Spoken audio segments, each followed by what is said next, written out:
I'll take the Tony. This envelope says Lynn, but it's not entirely Lynn's, because when you work with Tommy Kail, the best idea wins. When Alex finds a place to cut or Andy needs more bars, you can't think this is mine, you can only think this is ours. Is it ours or is it ours? Well, it's hours of rewriting. You talk Burr with Oscar and Jeffrey and keep igniting that spark into a flame, make a mark, arrange the frame, hit your target and change the game, earn the hyphen in your name. You let David Diggs turn your couplet into a triplet. You give him the mic, he grips it and spits it, rips it and flips it. You turn back to this envelope that says you win. You think about your father and how scared he must have been when he came to New York City and he didn't speak the language. So you give Hamilton all his hunger, genius, and anguish. And you vanquish self-doubt by perfecting your lines of text. Then you call Tommy Kail and you say, what's next? Thank you so much. Hi, everyone, and welcome to the Awards Watch Emmy podcast. I'm your host, Eric Anderson. It is late August, kind of the doldrums of award season. We're in the middle between Emmy nominations and the show in September. So it's a good time to start getting podcasts and predictions out for this year's Emmy Awards. I am joined today by Emmy expert Jonathan. Hello, Jonathan. Hello. And today we're going to do reality competition and variety and special class categories. That's a good way to kind of kickstart this podcast season for the Emmys, and future episodes then will tackle comedy and drama and limited series in great detail. But let's go right to it and start with reality competition series. It looks a lot like last year, but with one glaring omission and one huge addition. Mm-hmm. After 9 seasons, RuPaul's Drag Race finally earned an Emmy nomination for reality competition series. And in doing so, it replaced Dancing with the Stars, which had been nominated, I think, every single year that it was eligible. So that's kind of a big deal. And not only did the show get nominated in that top category, it went down the line with multiple other nominations. It's kind of awesome. I'm pretty stoked for the show. It got casting and host and makeup and hairstyling, costumes, kind of obvious ones for a show like that, but also picture editing, which I think is one of those key nominations that make it a potential winner in this category. And alongside that, we have The Voice, The Amazing Race, Top Chef, American Ninja Warrior, and Project Runway, just like last year. And right off it, Jonathan, what's your prediction to win right now? Right now, like literally just this minute, I changed it to RuPaul's Drag Race. Really? Was I that convincing? Well, also, I had Amazing Race at first just because that always seems like such a default choice. But then I found out that it only got one other nomination this year outside of reality competition, which is very weak for it. So even though it's won this category, like literally the majority of the time it's existed, I guess that means it's finally kind of loosening its grip on the category. So even though RuPaul is like a first-time nominee here, it has blown up in the nominations in a way that I don't think anything else can really match this year in this category. Yeah, it used to get, all of those, picture editing and directing of a, reality show and that kind of thing. And those are kind of important, I think, for creating a potential winner, because it gives you a broader base of support, which is why the RuPaul's Drag Race, for me, blowing up in other categories is really, really a good sign. And I am predicting that to win at this point. it's a little risky because since the inception of this category, only 3 shows have even ever won.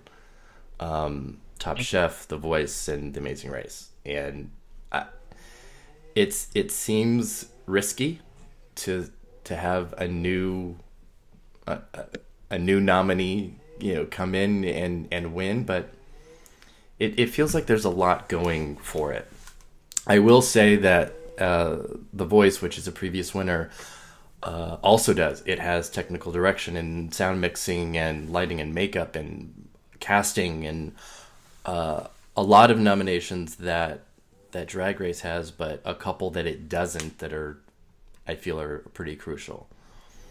So I would say it's between The Voice and Drag Race right now. What do I have? Yeah, I have The Voice in second.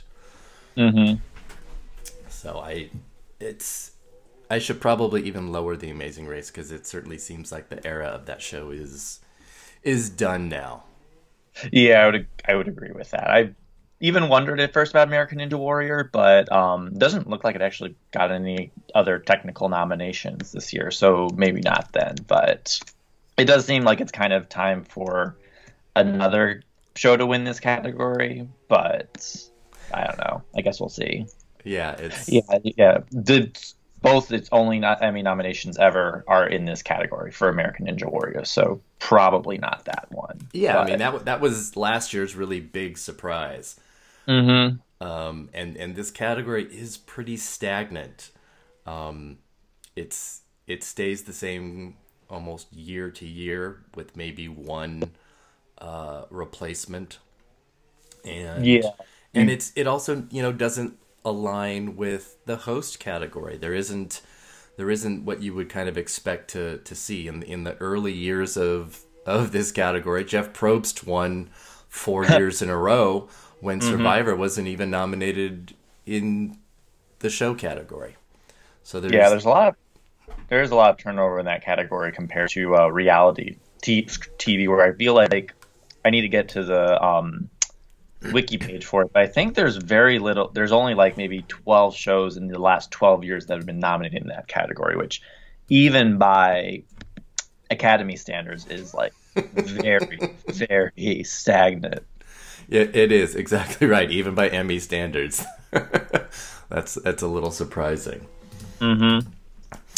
Looking at the other Emmy experts and their choices, it looks like almost everyone has moved over to Drag Race as winning, except for Fred. But in Fred's defense, he's often very late in updating these.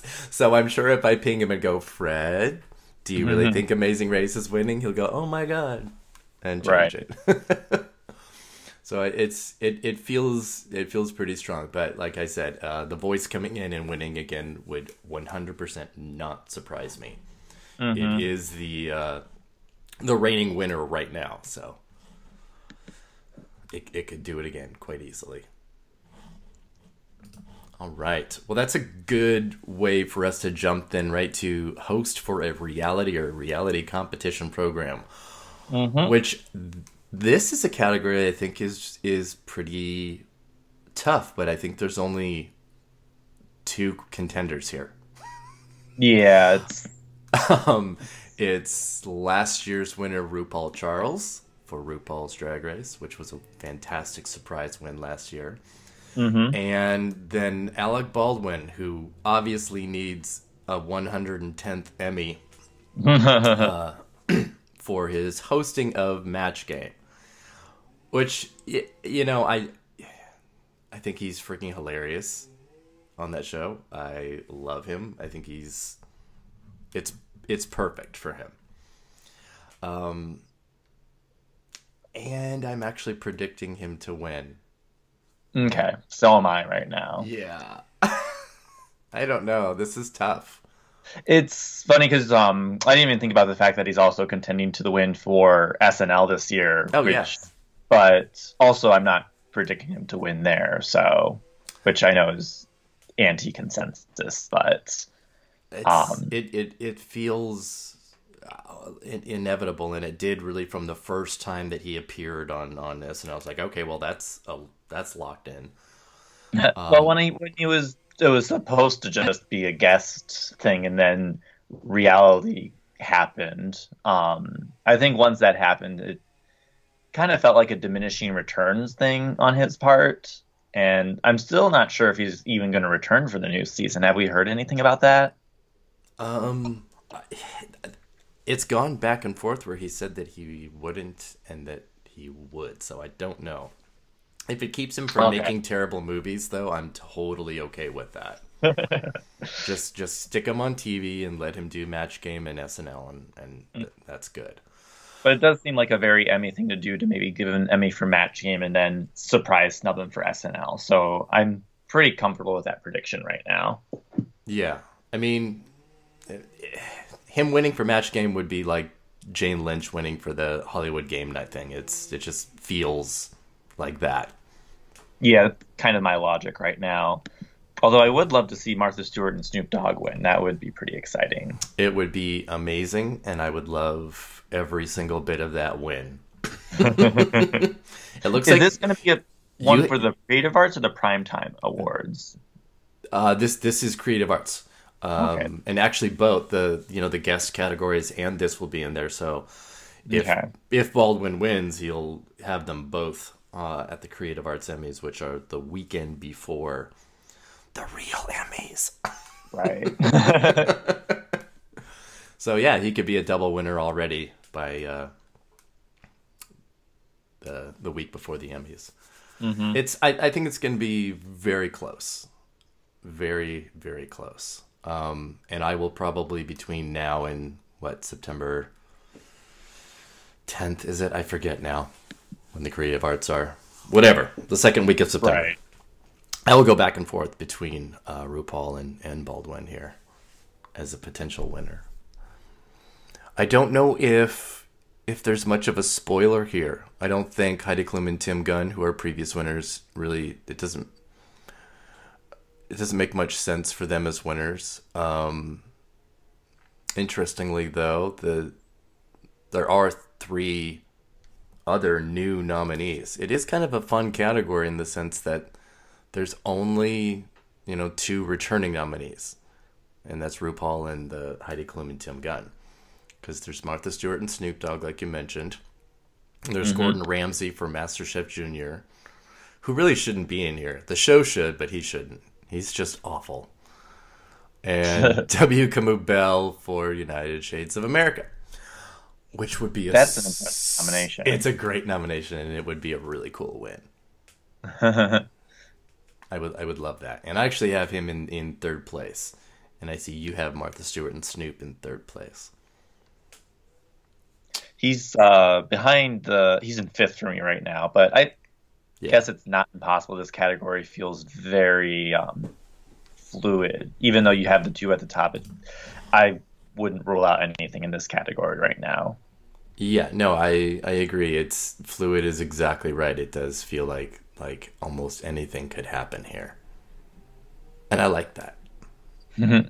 I like that a lot. But I mean, I want RuPaul to win. Don't blame you. No shock, no surprise there. But yeah, I can see pretty much any makeup of winners except for Gordon Ramsay or Heidi Klum and Tim Gunn. Now watch one of them win. I doubt it. I was really surprised even to see Ramsay's win here. He's not, and his shows, as many of them that he has, have not really been Emmy nominated shows. So that was kind of a surprise. He's been around for so long, which is again why I guess I wouldn't be surprised to see him, just because he's such a personality that's been around for so long. So I wouldn't count him. I guess I just wouldn't count him out for that reason. It is funny that this would be the show that he's nominated for, because what he's known for is his extremely aggressive, profane, and cruel debasing of his contestants on his shows and stuff. And, this is a show for and about kids. And so this is a much softer side, compassionate Gordon Ramsay. So it's kind of funny that that in and of itself is a bit of a statement on his career. Right. That no, we didn't want to nominate you for being an asshole, but here you go for being a nice guy. and that's if you want to create Emmy narratives, that's one itself too. So I don't know, maybe I shouldn't have him in last. Yeah, fourth. It's like a very weak fourth for me, but I don't know. This whole category is very whatever to right now. It is. And maybe just before the Creative Arts Emmys, we'll do like a final predictions podcast on this, because we might be feeling very different in a month's time. Well, not a month. It's August 24th, so yeah, a couple weeks. Yeah, a couple weeks time. My goodness. All right, let's before we get to the 3 top variety show categories, let's go to special class program, which there are only 4 nominees for, which is kind of odd. But this is a pretty competitive category as well. Right. We've got the 70th Annual Tony Awards. We have the Oscars. We have Hairspray Live, and we have the Super Bowl halftime show with Lady Gaga. That's a good grouping. It seems now that the era of the live performance shows are going to be in this category quite a bit, and Hairspray here is representing that. The Oscars is obviously this year with the La La Land Moonlight kerfuffle at the end. And then the Tony Awards is not this year's, but it's last year's. It's the Hamilton Tonys. Yes, yeah. So every one of us have the Tony Awards at number 1 as the winner. And I think it goes without saying that the reason for that is because it's the Hamilton Tonys. Would you agree? Yes. And also it was the same day as the Pulse Club shooting, which also lent it a very somber tone to it too. And it was like the most watched Tony Awards in over a decade. So it was a very big event. Agreed. Go ahead. It's interesting to note that I was looking into this. It actually has the least amount of Emmy nominations of the 4 nominees here. The Super Bowl, Oscars, and the Hairspray all have like 7 or 8 nominations, and then the Tony Awards have 5 nominations. So I'm not sure what that's going to mean for them, but I guess it kind of means it's more of a free-for-all than I realized. But the Tony usually do pretty well here, so that's why I'm kind of giving that the edge. Yeah, I'm less concerned in this category for amount of other nominations, because things like Hairspray get makeup and costumes and hair and things like that in a way that others just aren't really even eligible for. I mean, you don't get that for the Oscars, so it's kind of a different thing to me. And this is also a James Corden hosted year, and he is quite Emmy popular right now. So very. It makes a lot of sense for the Tonys to be not a default winner, but certainly a realistic winner. Yeah, because the Tonys had a 5-year winning streak starting in 2010. In the last 2 years, it's gone to Sweeney Todd on PBS and Grease Live on Fox. It's weird that NBC hasn't won this yet, even though they really kickstarted the whole live musical trend going on right now. But it didn't really seem like Hairspray had the buzz that would be required for it to win this year. So I feel pretty comfortable with the Tony Awards winning.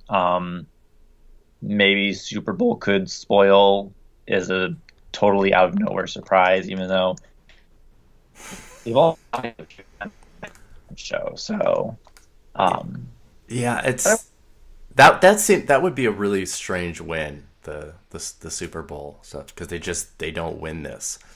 I'm just still so confused why there's only 4 nominations, especially when the most obvious thing missing to me was the Golden Globes, when they've been nominated every year since 2011.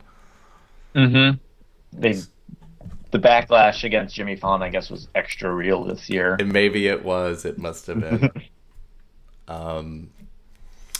Yeah, looking at my list of probability, I do have the Super Bowl show down in 4th and Hairspray in 3rd. I know it was well received, but it was not received the same way that Grease was. Grease was really kind of blew the doors open on the live television performances. Musicals. That really set the bar high for it. It did. Hamilton director, so that probably to bring it to Hamilton. Yeah. So it's I would be I'd be surprised if the Tonys lost, but I do think there's a good chance that the Oscars will win some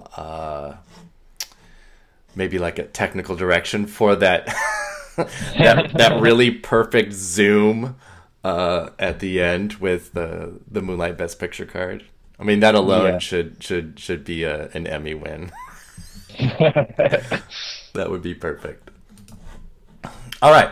Well, let's just zip right along here, and we're gonna hit the 3 variety categories: variety special, variety sketch series, and variety talk series, which are all very new as they have just recently been broken up into these separate categories, which is kind of cool to be able to give these shows their own due, even if the elimination of the variety performer category is still sorely missed. Yes, definitely. That was always such a great place for people to kind of get their EGOT. Right. If they were like a singer or whatever and did just a live show or something, that was always and really... It also gave something Stephen Colbert to rant about on the Colbert Report every year, which I sorely missed after they eliminated it. Yeah, because that was one of my favorite Emmy moments, was that one year, and then he just kind of breaks down that he lost to Barry Manilow. No, that was pretty good. Well, he might have a little less to cry about this year. And with that, we'll go right into the variety special category, where Stephen Colbert's Live Election Night is a contender, and 3 of the 5 of us have it winning. Yes. And I just changed that. I did have the Full Frontal with Samantha Bee presents Not the White House Correspondents' Dinner, which would be a really great win. But I think Stephen Colbert makes more sense here. Yeah, kind of related to the whole Oscars thing where, they had to kind of plan on the fly. Like, that was basically what the entire election special was for Stephen Colbert. Was they had scripted the whole thing for you, and then it turned into something almost like dark and bittersweet to watch. Yeah, I think we'll see a lot of post-election type of wins, commentary, stuff like that, between the Emmys and Oscars and various other shows. Because it also got in, that one and the Correspondents' Dinner also got into directing for a variety special alongside the Oscars, and a Tony Bennett special, writing for a variety special alongside the Correspondents' Dinner and the 2 stand-up specials that were nominated. So I think that gives it a potentially nice edge, and also it gives him a chance to reward Colbert for doing his thing this whole last year. Yeah, and his continued efforts on his show. Right. Yeah, that's maybe they'll again because who knows. So it looks like both of us have Colbert and Samantha Bee at 1 and 2 here. Yeah. And wow, our rankings are exactly the same. And then we have the Carpool Karaoke Primetime Special 2017, Louis C.K. 2017, and Sarah Silverman A Speck of Dust. I'm kind of feeling like putting Louis C.K. down in last place right now. He's not only is he not quite the Emmy darling that he was for a couple of years with Louis. There's also, more pressure on him right now. It seems to speak to the sexual assault and harassment accusations against him. That was pretty intense article from interview with Tig Notaro. From last night. I read that, and definitely not the ideal time for that to be released for him. No, definitely not. But also, when you look at the history of this category, the only comedy specials to really win this in recent memory have been Don Rickles, who are older comedy legends. So this category just really isn't for the younger stand-up specials, which is why it was pretty easy to rank those two in last place for me. The CK and Silverman ones. Yeah, it's and it would be kind of strange for the Carpool Karaoke to win after winning last year. Yeah, over Lemonade and Kennedy Center Honors. Although they'll probably be back next year with their Trump-free ceremony. I feel like that's going to get them a lot of publicity. I think it will too, and that show won. Was it 1, 2, 3, 4 years in a row? I mean, it was kind of a big deal. Yeah. So I would agree there. Yeah, I'm not sure what more there is. This can be a very short podcast. It really is. We're just kind of zipping through things because it's, these are the categories that people like, but maybe don't really follow that much. I'll just say, I'd be happy with either Samantha Bee or Stephen Colbert winning here. The rest, not so much. Right. Well, especially since it's interesting that 3 of these are also talk series. I hadn't even really thought about that until just now, but they're kind of double nominated this year, those 3 hosts. Yeah, they're definitely double dipping. That even and this is one of the benefits or drawbacks, depending on how you look at it, of the separation of kind of all of these variety categories. You've got your talk series, which gets Colbert and Samantha Bee and James Corden in there, but then they do a special or a one-off, and here they are over here as well. So, and with Kennedy Center Honors not nominated, that's right. That's insane. That's so shocking. I don't really know how that happened, but I don't either. I mean, other than the fact that Louis C.K. and Sarah Silverman are previous nominees here for stand-up specials. Like we mentioned, Carpool Karaoke won last year. And certainly the Samantha Bee and Stephen Colbert specials make perfect sense here in the political climate and outcome that happened. Right. I mean, you can make more arguments for what's here, but it's hard to make an argument for why Kennedy Center Honors are not here. Right. But I think they'll be fine next year, though, hopefully. So I think so, too. I think it'll probably get more viewers, too. Oh, yeah. Well, gosh, it would make sense to go to Variety Talk series after that. So I think that's what we should do. Okay. We do have last year's winner is a nominee here. That's Last Week Tonight with John Oliver. Yay. Great win. And then we also have Late Show with Stephen Colbert, Full Frontal with Samantha Bee, yay, Jimmy Kimmel Live, Late Late Show with James Corden, and Real Time with Bill Maher.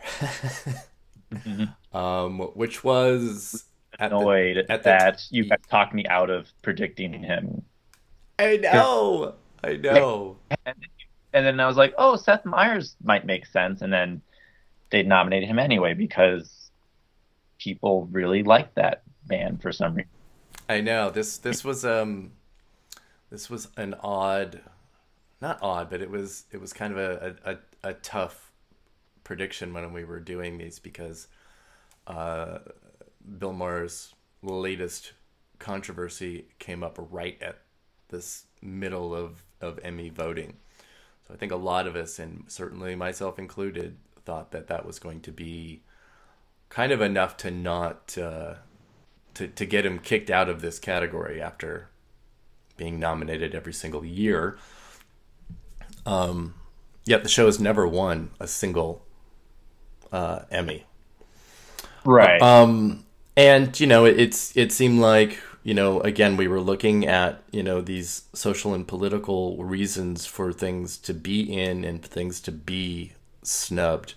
It was our, justification for not predicting Jimmy Fallon because of the backlash that he got for his, how he was with Trump on his show. And he did get nominated. And then, I think it's go ahead. A case where Bill Maher's just kind of been this way for a long time, and they've still loved him. Like, post 9/11, he had a lot of heat around him, like bad heat around him, and he was still... They forgave him pretty quickly for that. So, whereas I think a lot of frustration around Jimmy Fallon and his inability to be political while still bullying Trump. Mm-hmm. So I think that was just like the hair ruffling moment was just such an easy moment to slate everything that was wrong with Trump's handling by the media. So that just really screwed him over, I think, in the end. And he's still trying to kind of make up for it. His response to Charlottesville went very viral. So I think he's trying to make up for that, but I don't know if that'll be enough considering how tight this category is now in the future. Yeah, it is weird that was kind of what people responded to, because like we just mentioned, the Golden Globes did not get nominated in special class program, and that was the one that Jimmy Fallon hosted. So it seems, at least from the outside, that there was a pretty clear intent to exclude him here. Right, yeah. But my God, they could have put Seth Meyers in, for Christ's sake. I don't get it. I think he could slip in next year if any of these nominees end up faltering. But I think Maher's the only right now, just because all 5 of these shows are still pretty. They're just now starting their really strong runs. Because all 4 of these shows are only just 2 or 3 years old. So they've been around, but these shows specifically have, with these hosts with these shows are pretty green still and popular. They are, but they're also, especially Last Week Tonight and Full Frontal are so extremely and very politically oriented, and obviously this year is chock full of great material that's both extremely funny, but also very, very serious. And then all of these shows except for Corden got pretty political at one point or another. Jimmy Kimmel's big moment. Do they submit a single episode for this category? They do. They do. I have them up. Yeah, if Kimmel's is from May, then he's probably submitting the monologue about his newborn, which Kimmel's probably gives him the best shot in this category. Kimmel's episode is the one with Barack Obama and Will Ferrell. Oh, okay. Interesting. Yeah. Which is... That surprises me a bit. I know. Because I would have agreed. I would have thought that would have been the one to go with. But again, this is assuming that, voters are really judging any of these categories based on single submissions or not, or whether it's just a show or a person that they already like and watch. Right.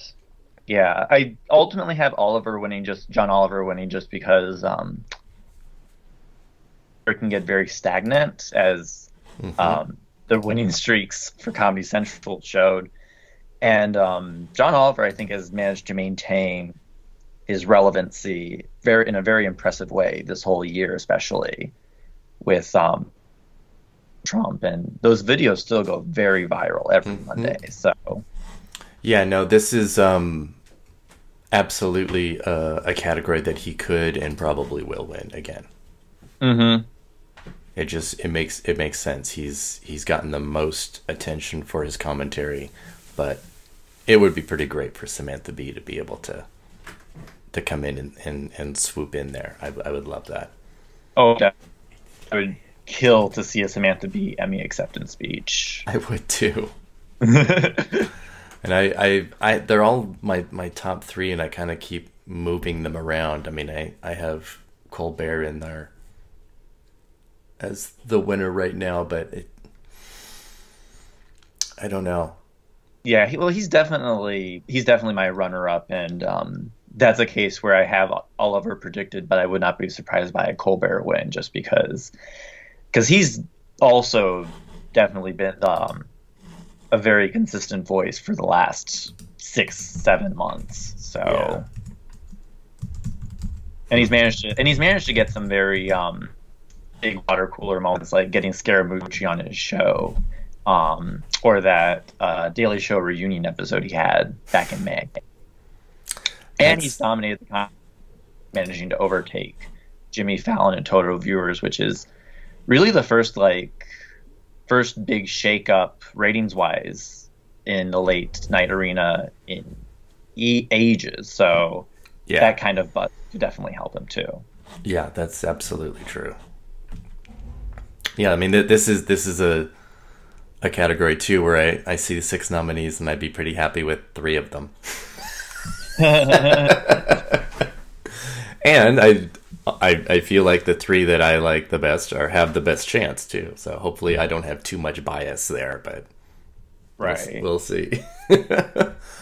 All right, let's close out with Variety Sketch Series, which really seems like a slam dunk right now. Yeah, for Saturday Night Live, but we kind of thought that last year too, and that absolutely did not happen. And Key and Peele won for its final season, and even though Saturday Night Live is like the most nominated show in history, but being on for 45 years gives you that benefit. But it's also one of the most nominated shows of this year. I mean, it just is all in. Yeah, and after talking about all of the relevancy in the variety talk show, like SNL is definitely the show that absolutely dominated any political comedy discussion for this entire season. Like whether or not it's deserved, I would debate. But even like my this is kind of a random personal note, but like my local FM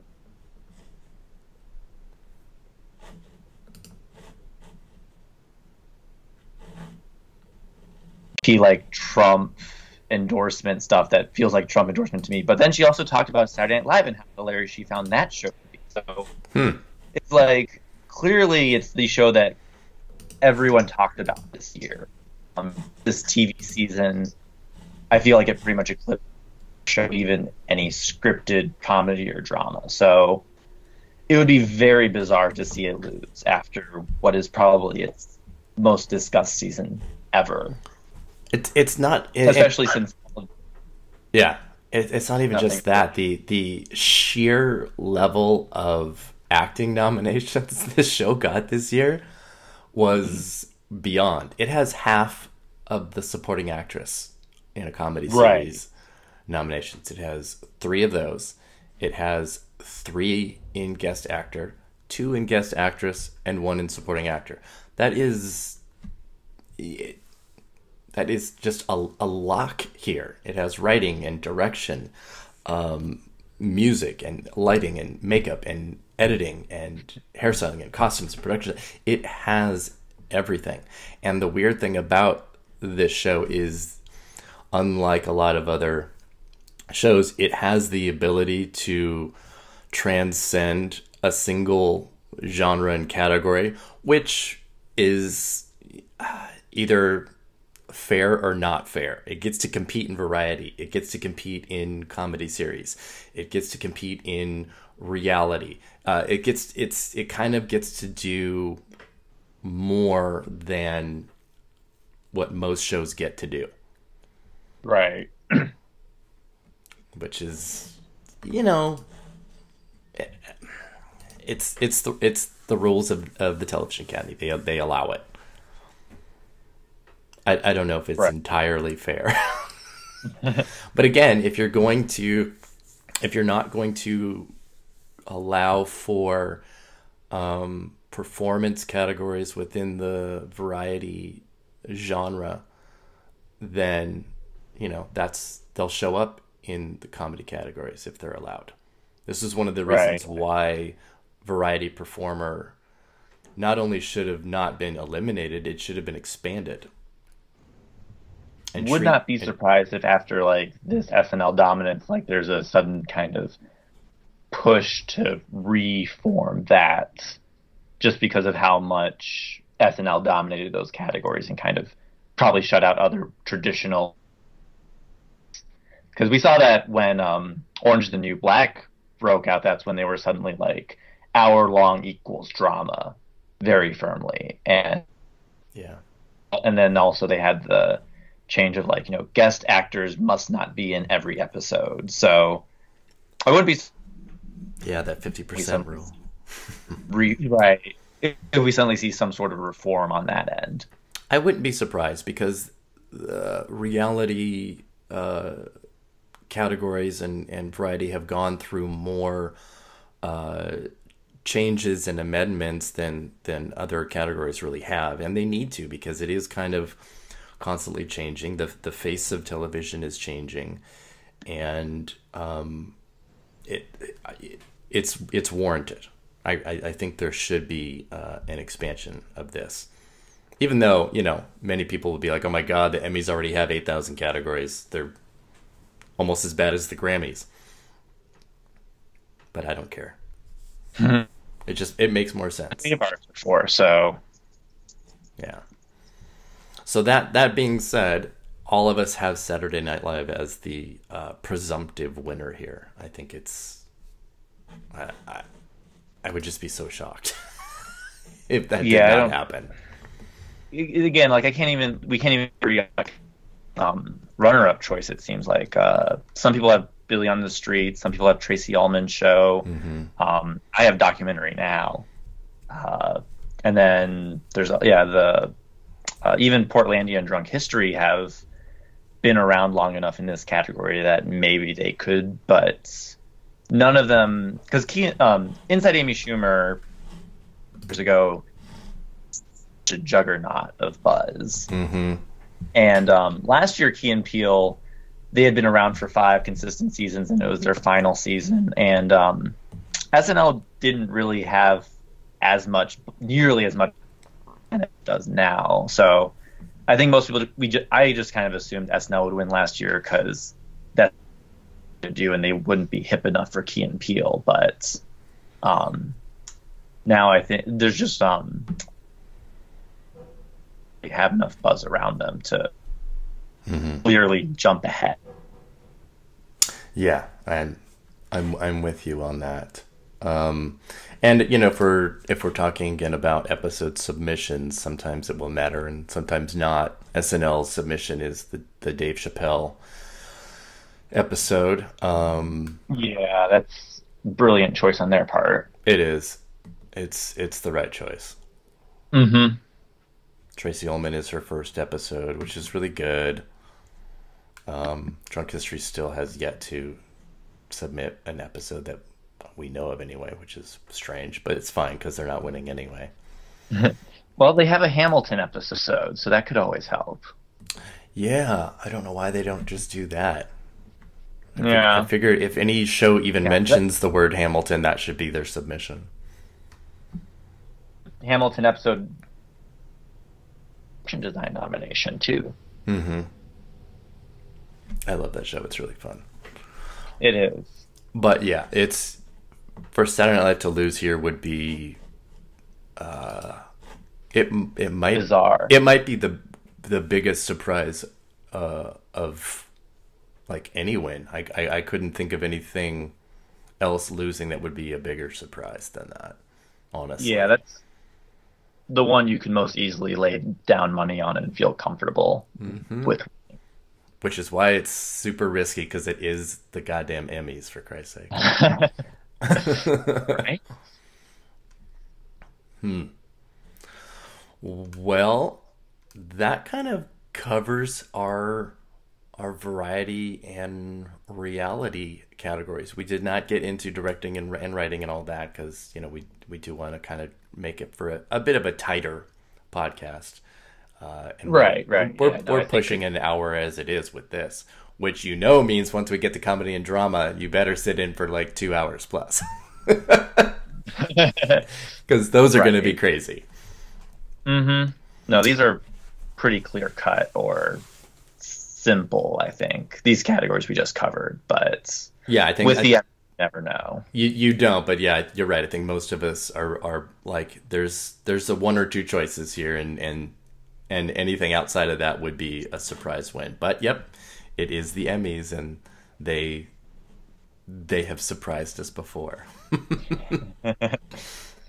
Well, okay. For right now, this will be the wrap up for variety and reality, and you can look forward to comedy, drama, and limited series TV movie podcasts coming up in the coming weeks, and possibly one single soul final podcast, which I think will come in between the Creative Arts Emmys and the Primetime Emmy show. No promises, but if it happens, that's when that's going to be. Because I always like that, and it's fun to see a show totally dominate the Creative Arts Emmys and make us go, well, okay, well obviously it's winning, and then it loses or something in the big show, because we've seen that happen. But great for now. Thank you very much for joining me, Jonathan. Where can people find you on social media if you care to let them know?